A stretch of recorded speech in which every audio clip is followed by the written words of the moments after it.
नमस्कार, बहुत स्वागत है आप सभी का। आप देख रहे हैं हमारा खास कार्यक्रम 16 आने सच और आपके साथ मैं हूं मनीषा शर्मा।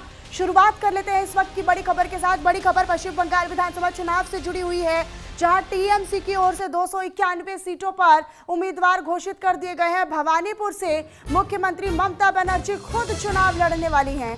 बीजेपी के शुभेंदु अधिकारी भवानीपुर से ही टक्कर देंगे और ये एक कड़ी और दिलचस्प टक्कर राजनीतिक तौर पर अब नजर आने वाली है। भवानीपुर सीट से टीएमसी की ओर से मुख्यमंत्री ममता बनर्जी खुद ताल ठोकती नजर आएंगी, तो यहां से बीजेपी के शुभेंदु अधिकारी जो कि बड़े चेहरों में शामिल है, अनुभवी चेहरों में शामिल है, बीजेपी के बड़े चेहरे शामिल हैं। जब हम पश्चिम बंगाल की बात करते हैं तो शुभेंदु अधिकारी और मुख्यमंत्री ममता बनर्जी आमने सामने उम्मीदवारों के तौर पर होंगे। ममता बनर्जी के खिलाफ भवानीपुर से शुभेंदु अधिकारी चुनाव लड़ेंगे। नंदीग्राम और भवानीपुर 2 सीटों से चुनाव लड़ रहे हैं शुभेंदु अधिकारी।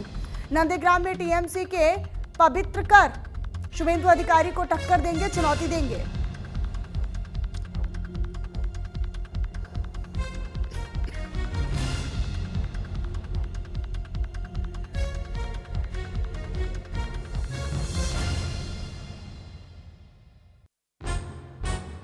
वानखेड़े मेरे साथ मेरे सहयोगी जुड़े हुए हैं अधिक जानकारी के साथ। सीधा पंकज आप ही का रुख करते हुए, जब हम पश्चिम बंगाल की पंकज बात करते हैं तो काफी महत्वपूर्ण ये चुनाव हो जाते हैं। अब भवानीपुर से ये साफ हुआ है कि खुद मुख्यमंत्री ममता बनर्जी, जिनके खिलाफ ताल ठोकते हुए उम्मीदवार के तौर पर बीजेपी से शुभेंदु अधिकारी नजर आने वाले हैं।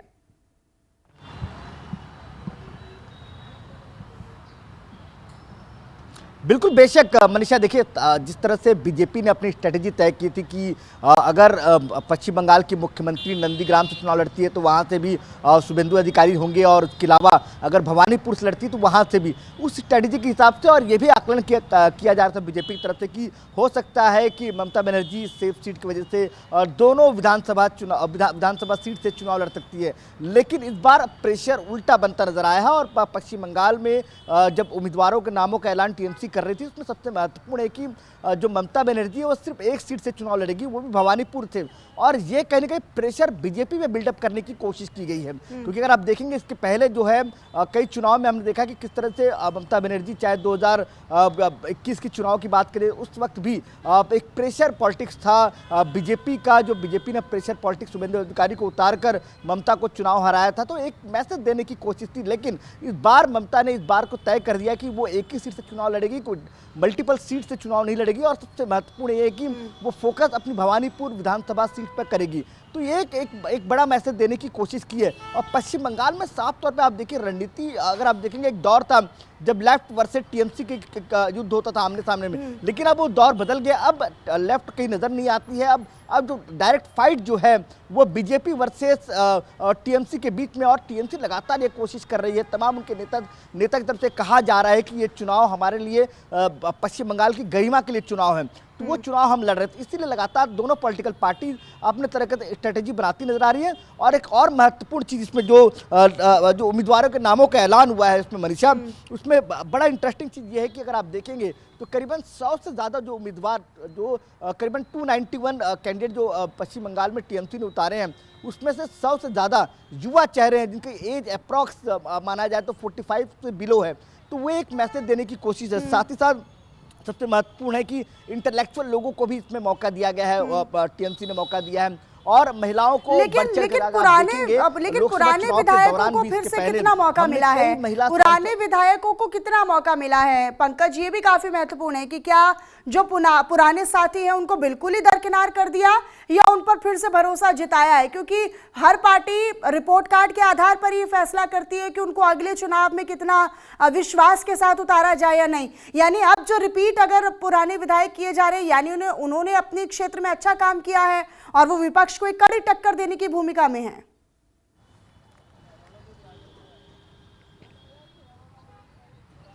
बिल्कुल बेशक देखिए टीएमसी ने जो स्ट्रेटेजी है वो क्षेत्र के हिसाब से तय किया है कि जिस क्षेत्र में जो और हाँ जो आपका सवाल था मनीषा की क्या उन तमाम जो पूर्व विधायक या मौजूदा विधायक उनको रिपीट किया गया। हाँ बिल्कुल टीएमसी ने तमाम विधायकों को रिपीट किया। इनफैक्ट जो पिछला चुनाव हार चुके हैं उनको भी मौका दिया है, वो भी कई उम्मीदवारों को मौका दिया है कि आप इस बार फिर चुनाव लड़िए और अपने मजबूती से दावा पेश कीजिए और चुनाव जीतिए। तो बीजेपी को टक्कर देने के लिए टीएमसी ने पूरी रणनीति तय कर ली है। लेकिन आप दूसरी तरफ ये भी देखिए कि बीजेपी लगातार चाहती है कि एक जो वोट ऑफ परसेंटेज पश्चिम बंगाल में चाहे लोकसभा चुनाव हो चाहे विधानसभा चुनाव हो बीजेपी का बढ़ा है उसको और बढ़त किया जाए, सरकार को स्टैब्लिश करने की कोशिश की जाए, नई सरकार जो है बीजेपी की बने वहाँ पे। तो इसको लेकर अपनी स्ट्रेटेजी तय की गई। आप देखिए जब बीजेपी ने अपने करीबन 144 उम्मीदवार जब उतारे तो उसमें आप देखेंगे तो कई वकील है, कई शिक्षक है उसमें, कई इंटेलेक्चुअल लोग हैं, कई पत्रकारों को मौका दिया है और बीजेपी यही कोशिश कर रही है कि जितने भी इंटेलेक्चुअल पढ़े लिखे लोग हैं उन तक एक मैसेज पहुंचाने की कोशिश किया जाए कि केंद्र में जो दिल्ली की सरकार है वो किस तरह से डेवलपमेंट कर रही है और वही डेवलपमेंट पश्चिम बंगाल में होगा अगर उसको मौका मिलता है। तो यही मैसेज देने की कोशिश और टीएमसी उसके उलट एक जो है ये जो 291 उम्मीदवारों की टीएमसी की सूची है इसमें कई जातीय समीकरण, क्षेत्रीय समीकरण और सबसे महत्वपूर्ण राजनीतिक समीकरण, सियासी समीकरण साधने का प्रयास किया गया है। लेकिन अब विपक्ष इसको किस तरीके से लेता है या किस तरीके से उम्मीदवारों के बदले अपने उम्मीदवार उतारकर काट करता है, ये काफी महत्वपूर्ण होने वाला है। बहरहाल अपनी नजर आप इस पर बनाकर रखिएगा। पंकज आप रहिएगा मेरे साथ क्योंकि आगे भी खबरें हैं जिन पर आपकी जानकारी साझा करेंगे। अपने दर्शकों को अगली बड़ी खबर का रुख करवा देते हैं। दरअसल केरल विधानसभा चुनाव को लेकर दरअसल कांग्रेस की पहली लिस्ट जो है वो जारी हो चुकी है। केरल विधानसभा चुनाव के लिए कांग्रेस की पहली लिस्ट जारी हो चुकी है। कांग्रेस ने 55 सीटों पर अपने उम्मीदवार उतार दिए हैं। कांग्रेस ने 20 मौजूदा विधायकों को फिर से मौका दिया है, यानी फिर से उन्हें सूची में शामिल किया गया है।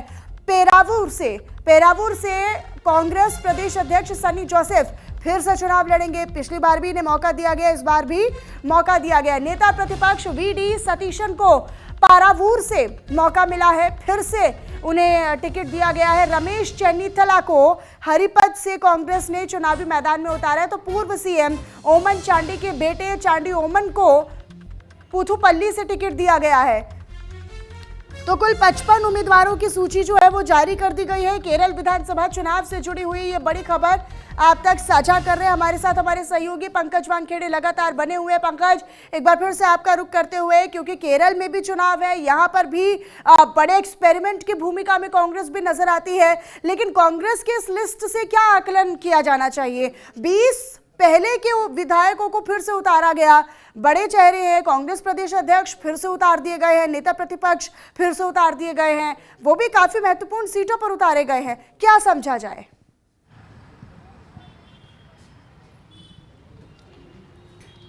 बिल्कुल बेशक देखिए लगातार कांग्रेस अपनी रणनीति को साफ कर रही है। कांग्रेस लगातार ये प्रयास कर रही है कि जिस तरह से जो तमाम राज्यों से उनको नुकसान हो रहा है वो कहीं ना कहीं साउथ की जो किला है उसको भेजने की कोशिश की जा रही है। और लगातार यही प्रयास किया जाए, जो मजबूत कैंडिडेट है, जो मजबूत चेहरे हैं, उनको जमीन पर उतारा जाए, उनको चुनाव लड़वाया जाए। इसमें सबसे महत्वपूर्ण है कि जिस तरह से आपने भी जिक्र किया है, मौजूदा 20 विधायकों को जो है पार्टी ने मौका दिया है। उसके अलावा सबसे महत्वपूर्ण है कि जो मौजूदा स्थिति में केरला के प्रदेश अध्यक्ष हैं उनको मौका दिया गया है, सनी जोसेफ को। उसके अलावा वीडी सत्यन को मौका दिया गया है, वीडी ओमन को मौका दिया गया। ऐसे तमाम ऐसे नाम हैं जिनको करीबन जो बीजेपी कांग्रेस ने अपनी लिस्ट जारी की उसमें साफ तौर पर नजर आ रहा है कि 54 जो ऐसे नाम हैं जिनको सबको मौका दिया गया है, जिसमें से मौजूदा 20 विधायक हैं। और कांग्रेस लगातार यही प्रयास कर रही है क्योंकि एक और सीसी की बैठक हाल ही में हुई है और उसमें भी कई उम्मीदवारों के नामों का ऐलान होना है।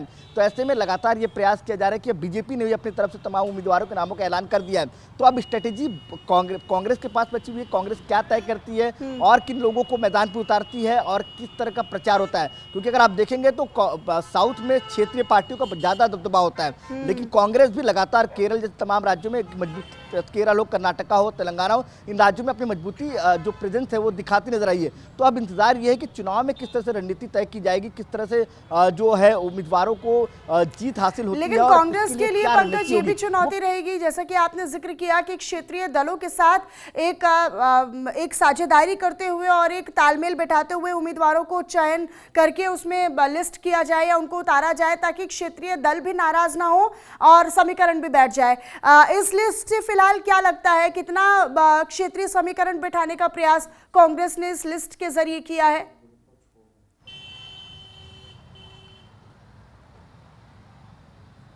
बिल्कुल बेशक, देखिए लगातार मैंने पहले कहा कि वहाँ पे अगर आप देखेंगे साउथ में सबसे महत्वपूर्ण केरल में, वहाँ पे एक जो है क्रिश्चियन वोट बैंक बहुत ज़्यादा है वहाँ पे। तो ऐसे में लगातार प्रयास वही किया जा रहा है कि उस आधार पर वहाँ पे जब क्षेत्रीय नेता है उनको किस तरह से उतारा जाए, और साथ ही साथ ये भी महत्वपूर्ण हो जाता है कि किस तरह से जो मैसेज पिछले चुनाव में कांग्रेस ने दिया है वही मैसेज दोबारा रिपीट हो, और जो चाहे अन्य लेफ्ट पार्टीज हैं उनसे ज़्यादा बेहतर, क्योंकि बीजेपी का उतना असर नज़र नहीं आता साउथ में। लेकिन इसीलिए आप देखेंगे जो बीजेपी ने भी जब अपने उम्मीदवारों के नामों का ऐलान किया तो उसमें कई बड़े चेहरे, चाहे राजीव चंद्रशेखर हो या तमाम जो पूर्व केंद्रीय मंत्री हो, उनको मौका दिया है और मजबूती से चुनाव लड़ने की बात की है। तो कांग्रेस भी उसी स्ट्रेटेजी में काम कर रही है, और तमाम चाहे क्रिश्चियन वोट बैंक हो, मुस्लिम वोट बैंक हो, या तो जो हिंदुत्व वोट बैंक हो, उसको किस तरह से अपने फेवर में किया जाए वो रणनीति बनाती है। और सबसे ज़्यादा अहम जो किरदार जो है कांग्रेस के लिए वो है प्रियंका गांधी का। प्रियंका गांधी लगातार आप देखें कई बार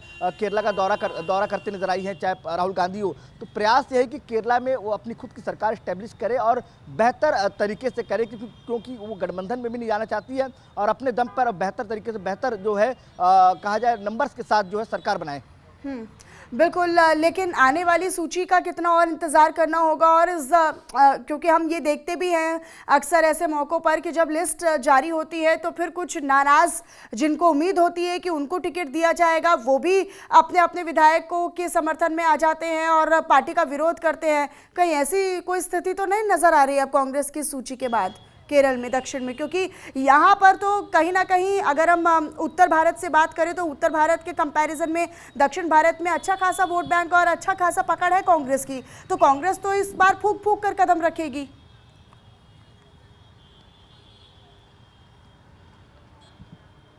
बिल्कुल बेशक, देखिए मैंने पहले ही कहा कि कांग्रेस अपनी जो स्ट्रैटेजी है वो एक एकदम तो कहा जाए कि जाति के आधार पर बनाती नजर आ रही है। कहीं कांग्रेस हमेशा इस बात तो कहती नजर आई कि हम जाति समीकरण के हिसाब से नहीं करते हैं, लेकिन अगर आप देखेंगे तो अगर केरला के वोट बैंक के हिसाब से देखा जाए आपको तो 23% जो है मुस्लिम वोट बैंक है वहाँ पे, और अगर 26% की बात की जाए तो ईसाई समुदाय के लोग रहते हैं।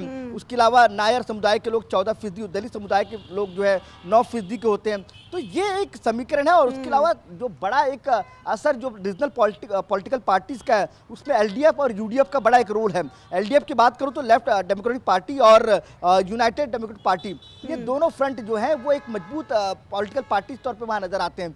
इसीलिए लगातार ठीक है पंकज, और निश्चित तौर पर आने वाले समय में किस तरीके से समीकरणों को साधने का प्रयास कांग्रेस समेत तमाम यहाँ पर राजनीतिक दल करते हुए नजर आते हैं, काफी महत्वपूर्ण होने वाला है। बहुत शुक्रिया आपका इन तमाम खबरों पर आपने जानकारी हमारे दर्शकों तक साझा की उसके लिए। चलिए खबरों में आगे रुक करते हुए गाजियाबाद से खबर है जहां पर 4 साल की मासूम का खेत में शव मिला है। दरअसल मासूम के साथ रेप के बाद हत्या करने का आरोप भी लगा है और पड़ोस में ही रहने वाले युवक पर हत्या और रेप का आरोप लगा है। ये गाजियाबाद से खबर आप जान लीजिए। बच्ची को टॉफी दिलाने के लिए वापस लेकर गया था वो शख्स जिस पर यह आरोप लगा है, लेकिन वापस ही नहीं लौटा।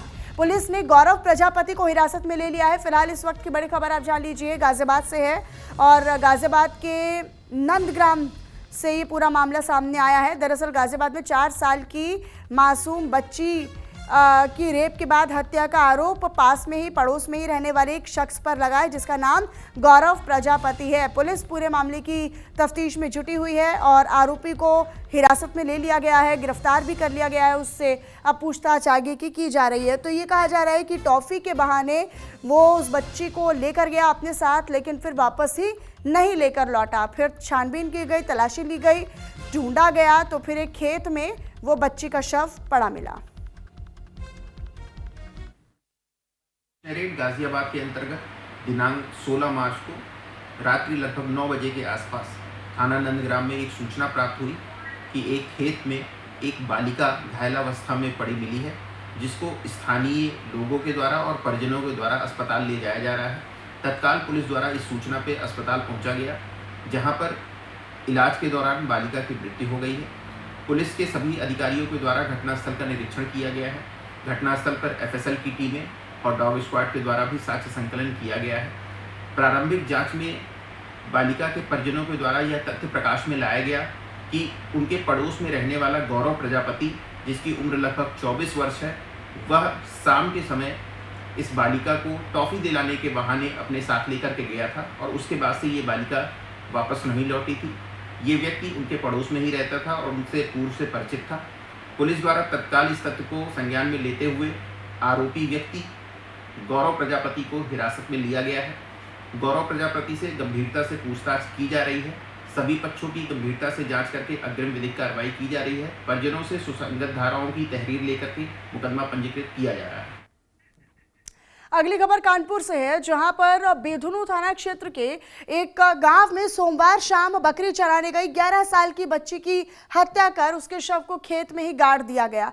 परिजन पड़ोसी युवक पर दुष्कर्म के बाद हत्या करने का आरोप लगा रहे हैं, उसकी आशंका जता रहे हैं। परिवार वालों ने पुलिस को जानकारी दी। मौके पर पहुंची पुलिस ने फॉरेंसिक टीम को बुलाकर शव को बाहर निकलवाया।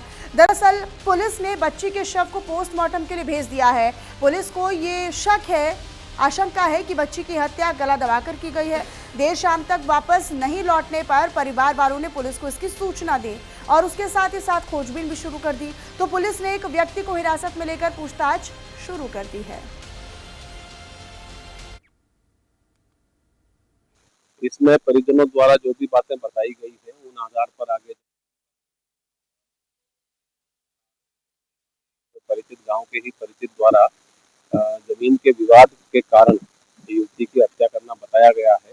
तो इसमें उसी आधार पर आगे अभी जांच की जा रही है और जो भी साक्ष्य मिले हैं उस पर भी जांच की जा रही है। शव को फिलहाल पोस्टमार्टम हेतु भेजा गया है। जो भी पोस्टमार्टम रिपोर्ट आएगी उसका भी संज्ञान लेकर जो भी मृत्यु का कारण घटनाक्रम पाया जाएगा उस आधार पर इसमें आगे कार्रवाई की जाएगी। जैसा कि मैंने बताया कि परिजनों ने कुछ लोगों पर संदेह जाहिर किया है, तो उनमें से एक व्यक्ति को पुलिस ने हिरासत में लिया है। उससे पूछताछ के लिए अतिरिक्त टीम लगाई गई है जो लगातार पूछताछ कर रही है। जो और भी संदिग्ध है उनके ठिकानों की जांच कर उन पर भी दबिश हेतु पुलिस टीमें रवाना की गई है। डीसीपी साउथ स्वयं यहाँ पर मौजूद है मेरे साथ में और लगातार पूरे ऑपरेशन को मॉनिटर कर रहे हैं। डीसीपी साउथ के नेतृत्व में 5 टीमें पुलिस की लगाई गई है इस केस का शीघ्र अनावरण हेतु और जो भी तथ्य सामने आएंगे उसके आधार पर इसमें अनावरण कर अग्रिम कार्रवाई की जाएगी। अगली खबर आजमगढ़ से है, जहां पर साइबर ठगी के बड़े नेटवर्क पर पुलिस ने बड़ी कार्रवाई की है और कार्रवाई करते हुए अंतरराज्यीय गिरोह पर शिकंजा कस लिया गया है। पुलिस ने 110 करोड़ रुपए के अंतरराष्ट्रीय साइबर फ्रॉड से जुड़े एक बड़े गैंग के 17 आरोपियों पर गैंगस्टर एक्ट के तहत मुकदमा दर्ज कर लिया गया। गिरोह का कनेक्शन चीन और दुबई समेत दूसरे देशों से भी सामने आया है। वरिष्ठ पुलिस अधीक्षक डॉक्टर अनिल कुमार के निर्देशन में अपराधियों के खिलाफ चलाए जा रहे इस विशेष अभियान के तहत 16 मार्च को ये बड़ी कार्रवाई की गई। पुलिस के मुताबिक ये गिरोह फर्जी पीएम किसान योजना ऐप और इन्वेस्टमेंट स्कीम के नाम पर लोगों को लिंक भेजकर उनके मोबाइल हैक करता था और फिर बड़ी आसानी से बैंक खातों से पैसे उड़ा लिया। तो वहीं यूपी के बदायूं से खबर है, जहां पर एचपीसीएल के 2 अधिकारियों की हत्या के मामले में योगी सरकार की सख्ती के बाद एक और बड़ा एक्शन हुआ है। दरअसल हत्याकांड के मुख्य आरोपी अजय प्रताप सिंह की दुकानों को बुलडोजर से ध्वस्त कर दिया गया। उसकी 6 दुकानों को बुलडोजर से धराशायी कर दिया गया है। प्रशासन ने 2 दिन पहले इन दुकानों को लेकर नोटिस जारी किया था। इस हत्याकांड के बाद एसपी समेत कई अधिकारियों को भी यहां से हटा दिया गया है। आरोपी भी एनकाउंटर के बाद पुलिस की गिरफ्त में आ चुका है। तो ये देखिए, ये लीजिए तस्वीरें भी आपको दिखा रहे हैं। बदायूं में एचपीसीएल डबल प्लांट, जिस तरीके से प्लांट में डबल मर्डर का पूरा मामला सामने आया था और 2 अधिकारियों की 2 कर्मचारियों की हत्या कर दी गई थी। बाकायदा उन्हें निशाना बनाया गया। पुरानी रंजिश के चलते वहीं पर ही जो काम करने वाला पूर्व कर्मचारी था उसने इस पूरी वारदात को अंजाम दिया था। नौकरी से निकाले जाने पर वो नाराज था और उसने अधिकारियों को ही निशाना बना लिया और उसके बाद से आरोपी की संपत्ति पर अब प्रशासन का बुलडोजर भी गरजा है और बुलडोजर भी चला है। ये तस्वीरें आपको दिखा रहे हैं, उसकी 6 और दुकानें थी। दुकानों पर भी पूरी तरीके से बुलडोजर चलाकर उनको धराशायी कर दिया गया है और योगी सरकार का ये एक्शन अब भी जारी है। बदायूं में HPCL plant double murder case में ये बड़ी कार्रवाई की गई है। 6 दुकानों को प्रशासन की ओर से जमींदोज कर दिया गया है, धराशायी कर दिया गया। उत्तर प्रदेश की योगी सरकार की यही बानगी है। अगर कोई दुस्साहस करता है, क्राइम करता है, तो उसका कुछ ऐसा ही अंजाम होगा। और वो एक बार फिर साबित हो रहा है। आप देख पा रहे होंगे हमारे पीछे कि बुलडोजर किस तरह से गरज रहा है। ये बुलडोजर उस संपत्ति पर गरज रहा है जो आपने सुना होगा कि HPCL के प्लांट पर जबरन घुसकर GM और AGM की निर्मम हत्या की थी। आरोपी भले ही मुठभेड़ के बाद जेल में है, लेकिन तमाम राजनीतिकार भी इस पर सवाल उठा रहे थे कि आखिर उत्तर प्रदेश सरकार का वह बुलडोजर कहाँ है। आज आप देख सकते हैं कि हमारे पीछे जिस तरह से उनकी तमाम भू संपत्तियां जो गलत तरीके से अर्जित की थी, गलत तरीके से बनाई गई थी, उन पर बुलडोजर गरज रहा है। अब देखना ये भी होगा कि जिस तरह से प्रशासन तैयारी कर रहा है, जिस तरह से आला अधिकारियों से सूत्र मिल रहे हैं कि उनकी अन्य भी संपत्तियों पर चिन्हित करके कार्रवाई भी हो सकती है।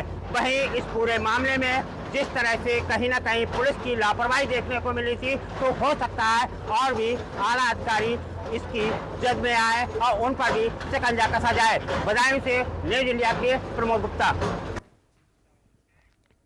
अगली खबर अलीगढ़ से है, जहां पर अलीगढ़ में कारोबार से रंजिश रखने वाले दबंगों ने देर रात हार्डवेयर कारोबारी के साथ मारपीट भी की है।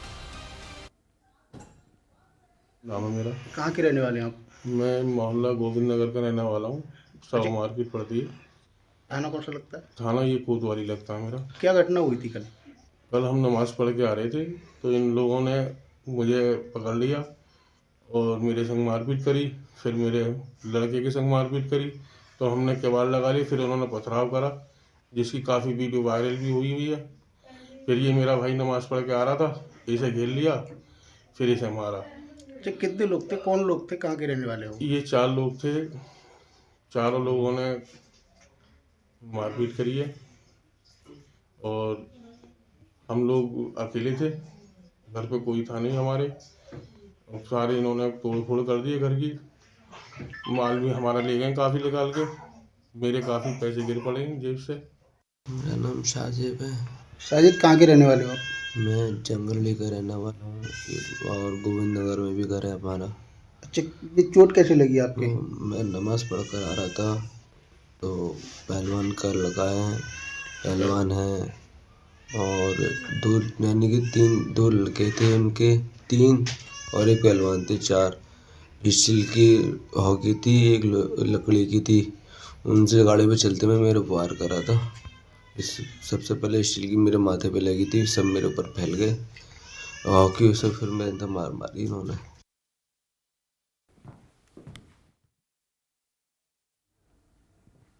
और चलिए फिलहाल यहाँ पर रुके एक छोटे से ब्रेक के लिए, लेकिन आप कहीं में जाएगा फौरन हाजिर होंगे।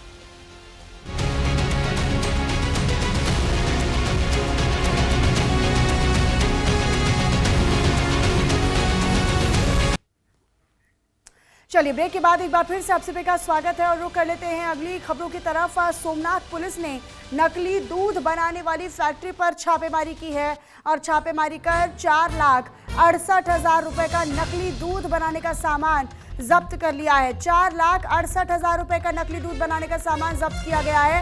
छापेमार कार्रवाई एसपी जयदीप सिंह जडेजा के निर्देशन पर की गई। कारोबारी के यहां पर छापेमारी से हड़कंप मच गया है। पुलिस ने तलाला तालुका के प्रेम नगर में रवि कालाभाई यानी जो कारोबारी है उसके ठिकाने पर कार्रवाई की है और फूड एंड सेफ्टी डिपार्टमेंट यानी खाद्य आपूर्ति विभाग ने जांच में पाया कि दूध बनाने में पाम ऑयल और सफेद पाउडर मिलाया जा रहा है और इसे तलाला तालुका की अलग अलग दूध डेयरियों में बेचा भी जा रहा है। छापेमार कार्रवाई में फूड इंस्पेक्टर ने नकली दूध के सैंपल भी लिए हैं। तो सोमनाथ पुलिस ने नकली दूध बनाने की फैक्ट्री पर छापेमारी की है, जिसमें 4,68,000 रुपए का नकली दूध बनाने का सामान जब्त कर लिया गया है। कारोबारी रवि कालाभाई करमटा के ठिकाने पर छापेमारी की गई है। इस जांच में दूध में दरअसल पाम ऑयल और सफेद पाउडर मिलाने की पुष्टि हुई है। फूड एंड सेफ्टी डिपार्टमेंट ने जांच की पुष्टि की है और अधिकारियों ने फैक्ट्री से नकली दूध के सैंपल भी ले लिए हैं और अलग अलग जगहों पर इनकी सप्लाई भी हुआ करती थी, ये भी खबर है। सुनील प्रजापति मेरे साथ मेरे सहयोगी जुड़े हुए हैं, उन्हीं का रुख कर लेते हैं, इसी पर अधिक जानकारी वो देंगे। सुनील, पूरा मामला जरा विस्तार से बताइएगा और फिलहाल जो अधिकारियों की जांच है वो कहां तक पहुंची है? जी, आपको बता दूं, गुजरात में खासकर पुलिस बड़ी कार्रवाई सोमनाथ में देखने मिली। गुजरात के सोमनाथ में जो एरिया है प्रेमनगर नेसा में, वहाँ पे पुलिस को जानकारी मिलती है कि नकली दूध बना, मिलावटी दूध बना के, नकली दूध बना के अलग अलग डेयरियों में सप्लाई किया जा रहा है, लोगों की सेहत का खिलवाड़ किया जा रहा है। पुलिस ने फास्ट फूड के अधिकारी जो है उनके साथ मिलकर यहाँ पे छापेमारी की। बताया जा रहा है कि तलाला तालुका के गुरनान गांव में प्रेमनगर नेसा में रहने वाले रवि भाई काला भाई के घर पे छापेमारी करें, जिसके आंगन में बड़ी मात्रा में दूध बनाने वाले जो खाद्य पदार्थ थे और पाम ऑयल जो मिलावटी इसमें जो पाउडर थे, इस सबकी बरामद, जिसकी 4 लाख से ऊपर, 4.5 लाख के ऊपर इसकी कीमत पकड़ी गई है। और पुलिस खासकर सारे सैंपल जो दूध के इसको सुनील, कब से ये काम चल रहा था? कब से ये काम चल रहा था? ये खेल कब से चल रहा था? 1 साल से अधिक इस तरह की अवैध कारोबारी द्वारा अवैध फैक्ट्री चलाई जा रही थी, जिस तरह लोगों की सेहत का खिलवाड़ करके, काला धंधा करके पैसे कमाने का जरिया बना रहे थे। अच्छा, ये एक ही ठिकाने पर छापेमारी हुई है या कुछ और ठिकाने भी पाए गए हैं? कुछ और ऐसी फैक्ट्रियां, दुकानें पाई गई हैं जहां पर इस तरीके से काम होता है या लोगों की सेहत से खिलवाड़ हो रहा है? आपको बता दें कि इस कार्यवाही में जो जिसके घर पे मरी, वो खास करके जो रवि भाई, उनके घर पे से जो प्रोडक्ट मिला वो किस किस को सप्लाई करते हैं, इसलिए पुलिस जांच में लगी है।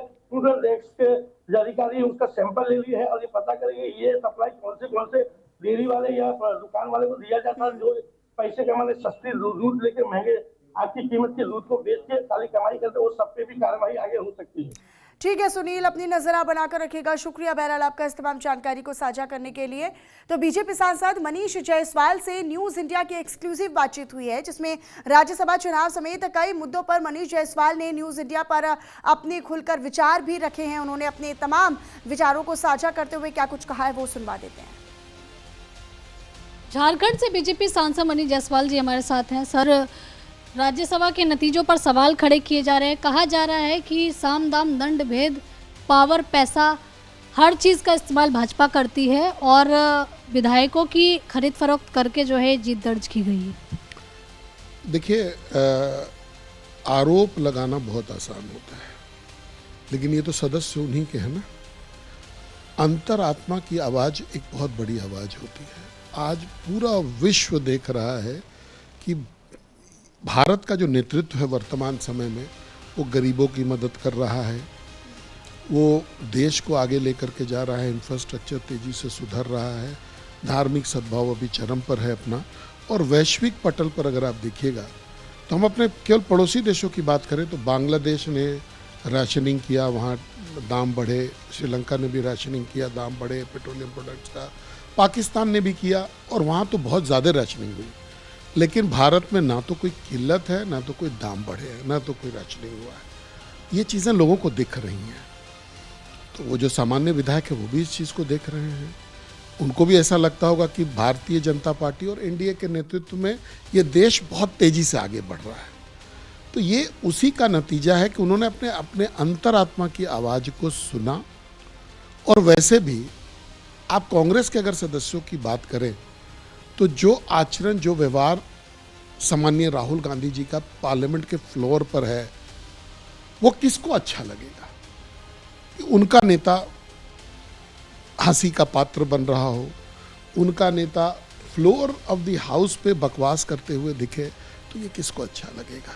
तो उन लोगों को मैं बधाई देता हूं कि उन लोगों ने अपने अंतरात्मा की आवाज़ को सुना और उस प्रकार से उन्होंने वोट करने गए या उन्होंने वोट का बहिष्कार किया। अगर बहिष्कार किया तो उनकी पार्टी को चिंता करना चाहिए कि उन्होंने क्यों बहिष्कार किया। और अगर क्रॉस वोटिंग हुई तो जिन लोगों ने भी क्रॉस वोटिंग किया उन्होंने अपने अंतरात्मा की आवाज़ को सुनी। अब आप अपने घर को संभाल नहीं पा रहे हैं, दूसरे पर आरोप लगा रहे हैं कि भाई आपने ये कर दिया तो आपने वो कर दिया। ये इनका कंप्लीट फेल्योर है, इनकी पार्टी का कंप्लीट फेल्योर है, इसीलिए ये रिजल्ट है।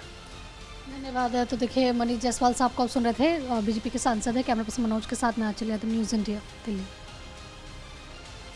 तो इधर कांग्रेस सांसद हरीश मीणा की न्यूज इंडिया पर एक्सक्लूसिव बातचीत में हरीश मीणा ने बीजेपी पर तीखा हमला बोलते हुए कहा कि जीत केवल नियमों और जनभावनाओं के अनुरूप ही होनी चाहिए। सुनिए। हमारे साथ बातचीत करने के लिए हैं कांग्रेस सांसद हरीश मीणा जी। मीणा साहब, राज्यसभा के जो नतीजे हैं वो आ चुके हैं और भाजपा पे आरोप ये लग रहे हैं कि पैसा, बल या कुछ भी इस्तेमाल करना हो वो करेगी और जीतने की कोशिश बल के हिसाब से, पैसे के हिसाब से होती है। शायद भाजपा के लिए जीत ही सब कुछ है। जीत वो अच्छी होती है जो नियम की हो, जनभावना के अनुरूप हो, जनता के अनुसार हो।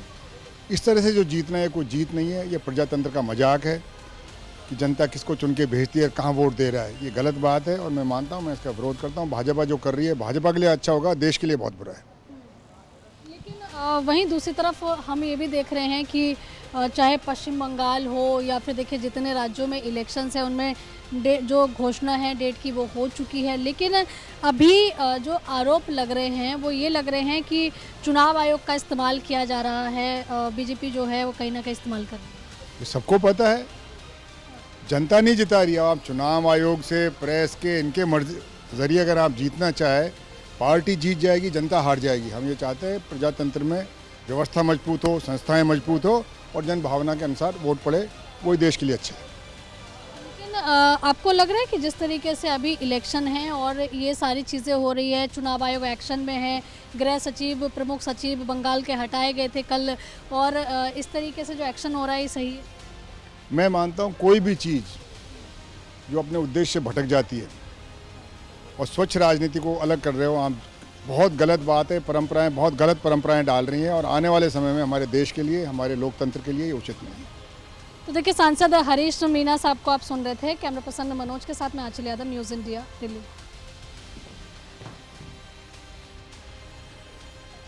तो वहीं पंजाब की आम आदमी पार्टी सरकार ने अपने कार्यकाल के 4 साल पूरे कर लिए हैं और इसी मौके पर न्यूज़ इंडिया ने पंजाब के कैबिनेट मंत्री हरभजन सिंह ईटीओ से खास बातचीत की है। आपको सुनवा देते हैं। साथ पंजाब के कैबिनेट मंत्री हरभजन सिंह ईटीओ मौजूद हैं, उनसे बात करते हैं। सर, आज एक तो ये कि सेशन जो है, बजट सत्र जो है उसका आखिरी दिन था, बजट सत्र अब समाप्त हो चुका है। दूसरा, एक बड़ी उपलब्धि आज आपके लिए है क्योंकि आज आपकी सरकार ने 4 साल का समय जो है वो पूरा किया है। कैसे इस 4 साल के समय को देखते हैं सर? देखिए, ये 4 वर्ष का जो समय बीता है ये बहुत अच्छा बीता है। पंजाब में जितने काम ये लास्ट 4 इयर्स में हुए हैं, तो मैं नहीं समझता ये पिछले 50 वर्ष में भी हुए होंगे, क्योंकि पंजाब की जनता बहुत दुखी थी। इन्होंने जो अकाली दल, कांग्रेस, बीजेपी, ये ऐसे ही टर्न वाइज आते थे और लोगों को तो इसका कोई फ़ायदा नहीं हो रहा था। तो लोगों ने 2022 में बहुत बड़ा मैंडेट दिया आम आदमी पार्टी के पक्ष में और हमारे 92 जो विधायक थे उनको विधानसभा में भेजा और हमारे माननीय मुख्यमंत्री सरदार भगवंत सिंह मान जी ने पहले दिन से ही काम करना शुरू किया। हमने 600 यूनिट बिजली फ्री दे दी। महज 3 महीने हुए थे अभी सरकार बनी को, तब जब हमने ये बिजली फ्री दी थी। आज 90% लोगों के बिजली के बिल 0 आ रहे हैं। साथ में स्कूल ऑफ एमिनेंस बना दिए, मोहल्ला क्लिनिक बना दिए, 10 लाख का बीमा दे दिया हर परिवार को और महिलाओं को 1000 रुपया और 1500 रुपया प्रति महीना दे दिया। 21 टोल प्लाजा बंद कर दिए।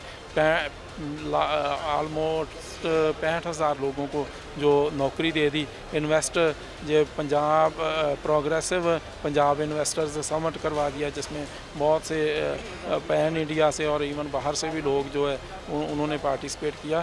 तो ये सभी जो उपलब्धियां हैं ये पंजाब सरकार की बहुत बढ़िया उपलब्धियां हैं जो पंजाब के लोगों ने पहले कभी नहीं देखी। सर, ये एक बात जो सबसे बड़ी बात कही जा रही है कि आपकी सरकार ने सभी अपनी गारंटियां जो हैं वो 4 साल में ही पूरी कर दी। Right, this is absolutely right. जो हमने गारंटीज़ दी थी वो हमने 4 वर्ष में पूरी कर दी है और कोई भी गारंटी हमारी अब पेंडिंग नहीं है। लोग, पंजाब के लोग बहुत खुश हैं। 2027 में आम आदमी पार्टी को बड़ा मैंडेट देने जा रहे हैं। सर, सदन के अंदर जिस तरह से आज नेता प्रतिपक्ष के खिलाफ निंदा प्रस्ताव पास हुआ, उसको किस तरह से देखते हैं? क्या ये ज़रूरी? देखिए, ये उन्होंने एक बयान दिया था मेरी कॉन्स्टिट्यूंसी जंडियाला गुरु में जाकर तो उस समय भी प्रोटेस्ट शुरू हो गए थे। वहाँ पर पूरे पंजाब में प्रोटेस्ट हुए थे। हमने मांग की थी कि इनको माफ़ी मांग लेनी चाहिए, लेकिन वो नहीं माने। वो उनकी सोच कुछ मानसिकता ऐसी है कि हम राजे होते हैं, हम ऐसे लोगों से कैसे माफ़ी मांगे। तो ये दलित वर्ग के प्रति, मजदूर वर्ग के प्रति, किरती वर्ग के प्रति उनका बहुत भद्दा जो बयान था, तो वो नहीं माने। तो आज जब निंदा प्रस्ताव आया तो वो भी बैठे थे, उनको बात करनी चाहिए थी। वहाँ पर खड़ जाते और बोलते कि इसमें मैंने कैसे इसको बोला था, जहाँ कुछ ना कुछ तो जो फिर उसी वक्त माफ़ी मांग लेते, जहाँ उसी वक्त माफ़ी मांग लेते, कुछ ना कुछ तो करते। वो उन्होंने ऐसा कुछ नहीं किया, भाग गए वहाँ से। तो जब आदमी किसी चीज़ से भागता है तो इट मीन्स कि वो कसूरवार ही है। सर एक आखिरी सवाल, आज आपने जब आप सदन में आए तो सरकार के अमूमन सभी विधायक जो हैं वो सिलेंडर जो हैं उनके पहन के आए, मतलब आप कहेंगे कि विरोध प्रदर्शन आप कर रहे थे। कैसे इस पंजाब में क्या स्थिति है सर इस वक्त? क्या गैस की किल्लत वाकई में है? पंजाब में भी किल्लत है, पूरे इंडिया में भी किल्लत है। और रेट जो है गैस सिलेंडर के रेट बहुत बढ़ रहे हैं, लोगों को सप्लाई नहीं मिल रही, लोग बड़े परेशान हो रहे हैं।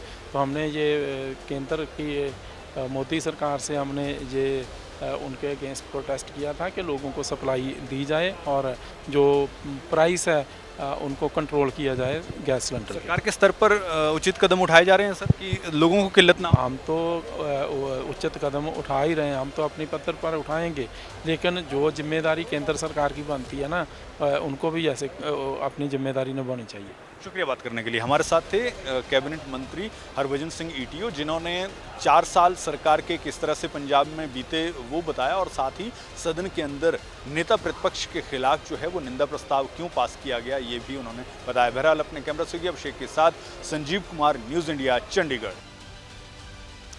तो वहीं एलपीजी संकट के बीच भारत को बड़ी खुशखबरी प्राप्त हुई है। दरअसल आज गुजरात के बंदरगाह पर नंदा देवी जहाज भी पहुंच गया है, लेकिन खास बात इसमें यह है कि ये स्ट्रेट ऑफ हॉर्मुज से भारत पहुंचने वाला दूसरा जहाज है। जी हां, इससे पहले शिवालिक ने सोमवार को भारत में एंट्री की थी, प्रवेश किया था।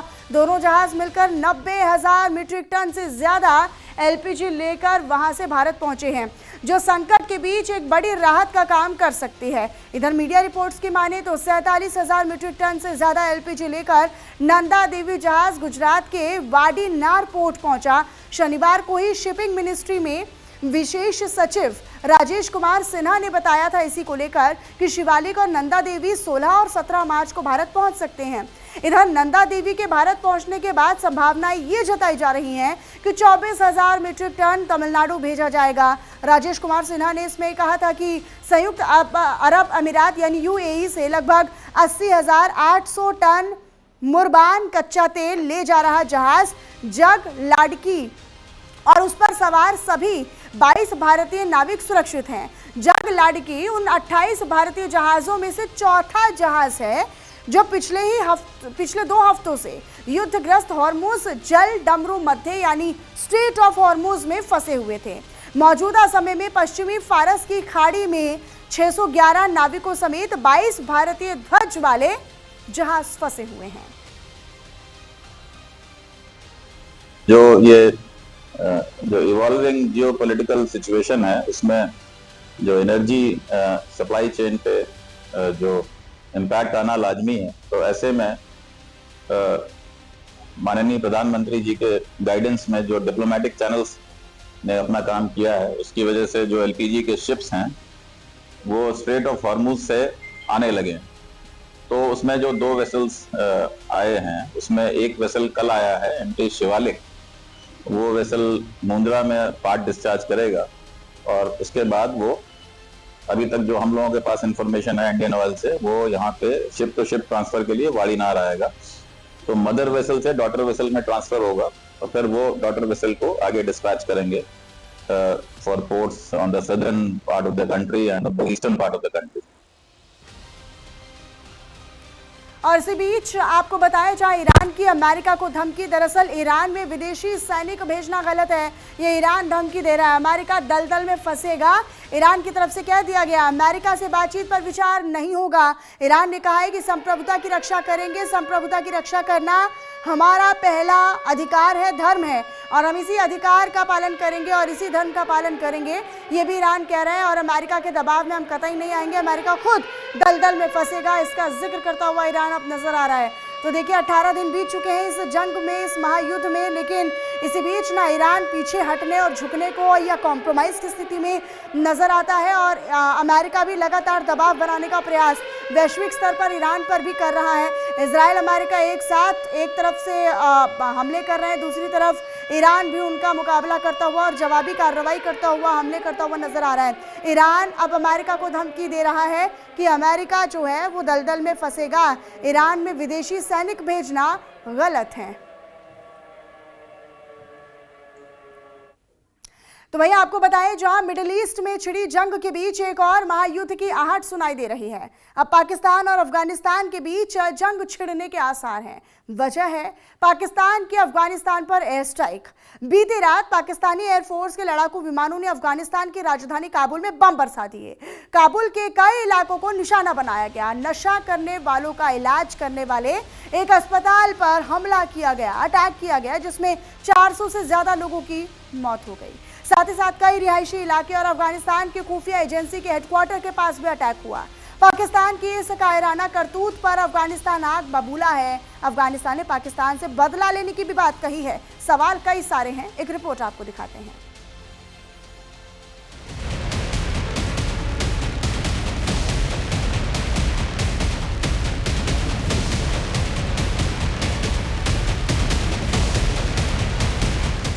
काबुल, जो कभी जंग के जख्मों से उभरने की कोशिश कर रहा था, आज फिर बमों की गूंज से कांप उठा। रिपोर्ट्स के मुताबिक पाकिस्तान ने काबुल में कई जगहों पर एयर स्ट्राइक की।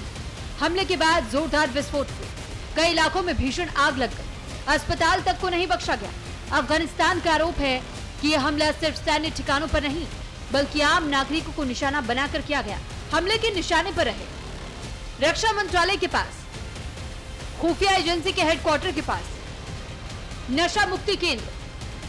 सबसे बड़ा आरोप नशा मुक्ति केंद्र पर एयर स्ट्राइक, जहां इलाज करा रहे लोग भी इस हमले का शिकार हो गए। काबुल की सड़कों पर हर तरफ मलबा, चारों तरफ धुआं और चीख पुकार।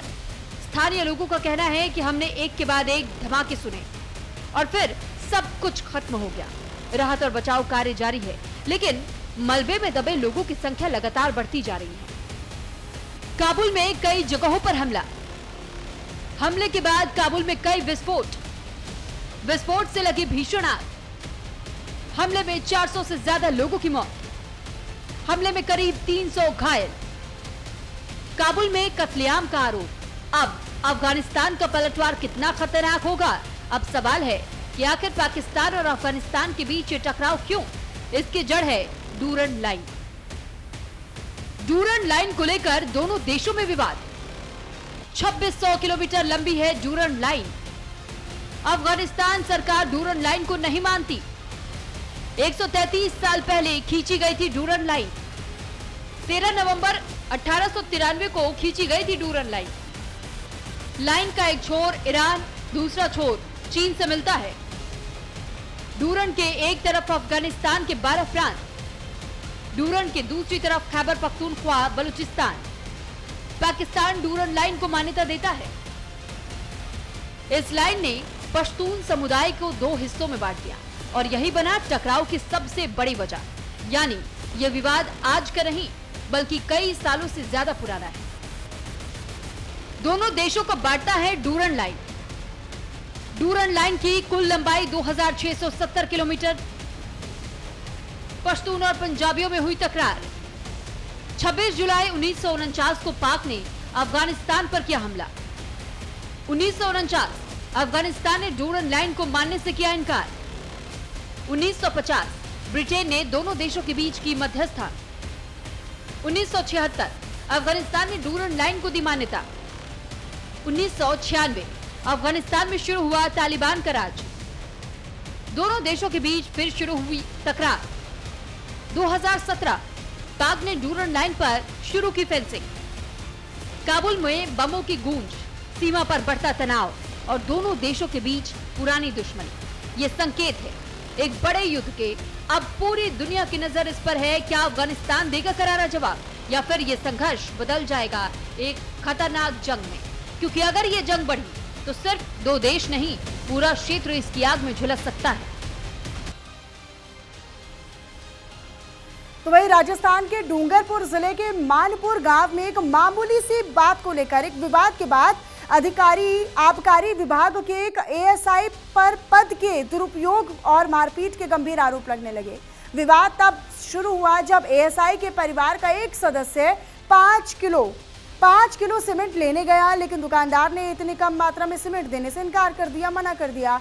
तो पीड़ित हरीश चंद कलाल और उनके परिवार के अनुसार सोमवार की सुबह एएसआई अपनी पूरी टीम को साथ लिए उनके घर पर पहुंच गए और मारपीट शुरू कर दी। हरीश चंद की पत्नी के अनुसार उनके साथ भी धक्का मुक्की की गई, जिसमें उनके पैर में गंभीर चोट लगी है। परिवार वालों का सीधा आरोप है कि वीडियो बना रहे भतीजे का मोबाइल भी जब्त कर लिया गया। पीड़ित पक्ष कोर्ट जाकर रिपोर्ट दर्ज कराने की कोशिश कर रहा था, तभी एएसआई वहां पर पहुंचे और हंगामा शुरू कर दिया। करीब 15 से 20 मिनट तक कलेक्ट्री परिसर में यूं ही अफरा तफरी का माहौल बना रहा।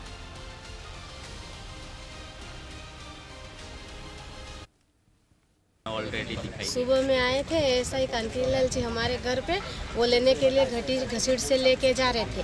तो फिर मैंने हाथा जोड़ी की कि साहब ऐसा मत करो, कपड़े भी पहनने दो आप यूँ।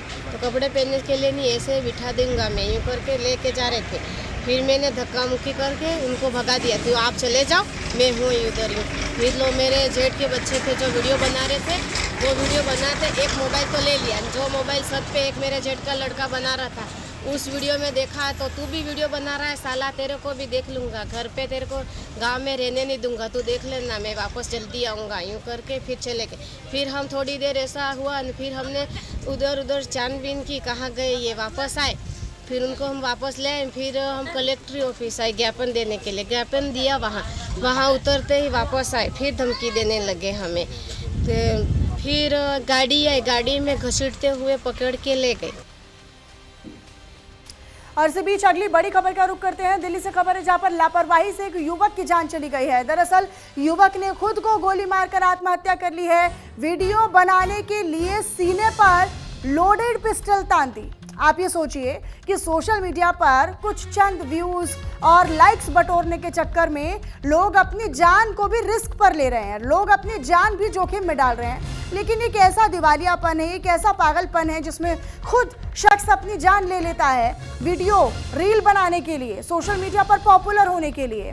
तो वीडियो बनाने के लिए सीने पर लोडेड पिस्टल तान ली, गलती से गोली लगने से युवक की जान ही चली गई। कैमरे में कैद हो गई है दिल दहला देने वाली पूरी वारदात, घटना कह सकते हैं आप, क्योंकि प्री प्लान्ड नहीं था। लेकिन आप ये समझिए कि पिस्टल तानने भर तक तो रील समझ में आई, लेकिन वो अचानक से लोडेड पिस्टल थी, वो चल गई और मौके पर ही युवक की मौत हो गई, जो कि ये दिल दहला देने वाली वीडियो जो शख्स बना रहा था उसके मोबाइल में कैद हो गई। तो ये देखिए, लोग स्टंटबाजी करते हैं, लोग हवाबाजी करते हैं, लेकिन उसमें अपनी जान की परवाह किए बिना एक बार फिर से इस तरह का मामला सामने आया है। दिल्ली के दल्लूपुरा का मामला है।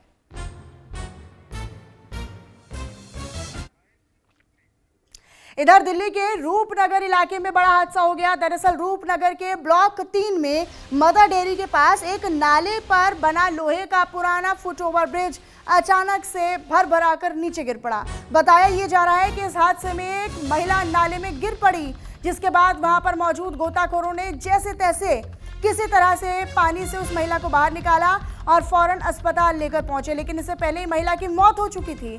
इस पूरे घटनाक्रम को लाइव देखने वालों का ये कहना है, यानी प्रत्यक्षदर्शियों का ये कहना है कि जब पुल गिरा उसी वक्त एक महिला ब्रिज से गुजर रही थी, वहां से क्रॉस हो रही थी। अचानक ब्रिज का एक हिस्सा टूटने की वजह से वो नीचे नाले में सीधा गिर पड़ी। स्थानीय लोगों ने तुरंत बचाव कार्य शुरू किया और पुलिस को सूचित किया, लेकिन महिला को बचाया नहीं जा सका। दिल्ली पुलिस के अनुसार जिस समय ये पुल गिरा उस पर एक महिला मौजूद थी, जो पुल के साथ ही नाले में जा गिरी। घटना की जानकारी मिलते ही स्थानीय पुलिस और दमकल विभाग की कई गाड़ियां मौके पर पहुंच गई हैं और रेस्क्यू करने का प्रयास किया गया, लेकिन अस्पताल ले जाते महिला की जान चली गई, उसकी मौत हो गई।